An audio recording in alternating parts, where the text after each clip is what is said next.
लगभग आधी रात का समय था। उस समय उज्जैन शहर से लगभग 16 किलोमीटर दूर स्थित ताजपुर में खदान पर कुछ मजदूर काम कर रहे थे। तभी उनकी नजर सड़क पर दौड़ती हुई एक महिला पर पड़ती है, जिसकी उम्र लगभग 20 वर्ष के आसपास थी और वह महिला अर्धनग्न अवस्था में थी।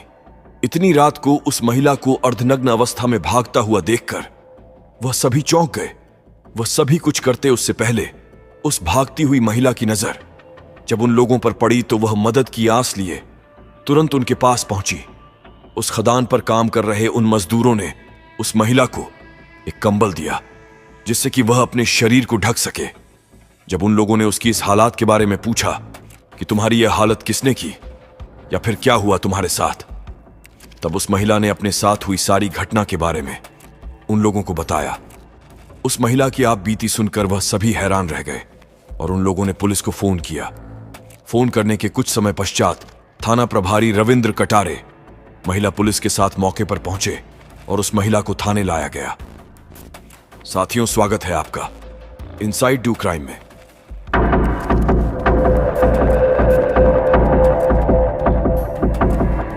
कृपया हमारे चैनल को सब्सक्राइब करें ताकि इसी तरह की हर वीडियो आप तक सबसे पहले पहुंचे। जब पुलिस ने महिला से पूछताछ की तो महिला की भाषा पुलिस को समझ में नहीं आ रही थी क्योंकि महिला आदिवासी क्षेत्र से थी। फिर पुलिस ने चिमनगंज क्षेत्र के सब इंस्पेक्टर दिनेश बरकड़े को बुलाया और फिर सब इंस्पेक्टर ने महिला के साथ हुई घटना के बारे में पूरी जानकारी ली। उस महिला के बयान के अनुसार पुलिस ने सबसे पहले उसके पति की तलाश की और उसके पति को ढूंढा। दरअसल यह महिला डिंडोरी नाम के एक गांव की रहने वाली थी। उसकी उम्र लगभग 20 वर्ष की थी और हाल ही में उसकी लव मैरिज हुई थी। दोनों ने घर से भागकर शादी की थी। शादी के बाद यह दोनों पति पत्नी काम की तलाश कर रहे थे। जब उनके क्षेत्र में उन्हें कोई काम नहीं मिला तो वे दोनों पति पत्नी काम के लिए इंदौर शहर पहुंचे और वहां पर उन्होंने काम की तलाश जारी रखी। इसी दौरान इंदौर शहर में महिला का मोबाइल खो गया। एक तो दोनों के पास पहले ही पैसों की तंगी थी और ऊपर से मोबाइल भी खो गया, तो वे दोनों वहां से अब उज्जैन पहुंचे ताकि वहां पर उन्हें कोई काम मिल जाएगा। उज्जैन पहुंचने के बाद उन लोगों ने कुछ लोगों से काम मांगा, काम के लिए पूछा, लेकिन अभी तक उन्हें कोई काम नहीं मिला था। अभी तक दोनों काम की तलाश में घूम रहे थे और काम के बारे में ही सोच रहे थे, लेकिन उन्हें यह नहीं पता था कि जिस शहर में वह काम तलाशने के लिए आए हैं वहां पर उनके साथ कुछ ऐसा होने वाला है जो वह कभी सपने में भी नहीं सोच सकते। तभी एक बाइक सवार युवक जिसका नाम रवि पिता रतन लाल यादव बताया जाता है, वह उन दोनों पति पत्नी के पास पहुंचता है और वह उनसे पूछता है कि आप लोगों को काम की जरूरत है क्या। तो रवि की बात सुनकर उस महिला का पति जवाब देता है कि हाँ, हमें काम की जरूरत है और हम काम की तलाश में ही इधर उधर भटक रहे हैं। तो रवि उन दोनों पति पत्नी को कहता है कि मेरे पास काम है और आप दोनों मेरे साथ चलो, मैं आपको काम दिलवाऊंगा।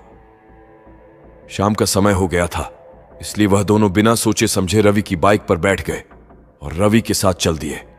अब रवि उन दोनों को उज्जैन शहर से लगभग 16 किलोमीटर दूर ताजपुर के पिपलिया बिछिया गांव में उसके खेत पर ले गया, जहां पर उसने एक छोटी सी झोपड़ी बना रखी थी और वहां पर रवि का एक दोस्त भी मौजूद था जिसका नाम इमरान उर्फ इम्मा पिता भूरे खा था। रवि उस महिला से कहता है कि तुम इस झोपड़ी की साफ सफाई करो, तब तक उसका पति और वह शहर जाकर किराने का सामान लेकर आते हैं। तुम झोपड़ी की साफ सफाई कर देना, उसके बाद आगे का काम इमरान तुम्हें बता देगा। इतना कहकर रवि उस महिला के पति को लेकर शहर की ओर निकल पड़ता है। इधर इमरान शराब पीता है और झोपड़ी के अंदर घुसता है, जहां वह महिला झोपड़ी की साफ सफाई कर रही थी। क्योंकि महिला का पति रवि के साथ शहर चला गया था, तो इस मौके का फायदा उठाकर इमरान उस महिला के साथ जोर जबरदस्ती करता है। इमरान शराब के नशे में था और शराब पीता जा रहा था और उस महिला के साथ जबरदस्ती कर रहा था। क्योंकि महिला अकेली थी, इसलिए वह इमरान का कुछ भी नहीं बिगाड़ सकती थी। रवि उस महिला के पति को शहर में किसी जगह पर छोड़कर वापस आ जाता है। अब इमरान और रवि दोनों मिलकर शराब पीते हैं और उस महिला के साथ गलत काम करते हैं। इस दौरान महिला चीखती है, चिल्लाती है, लेकिन अभी रात हो चुकी थी और झोपड़ी गांव से बाहर और बहुत दूर थी।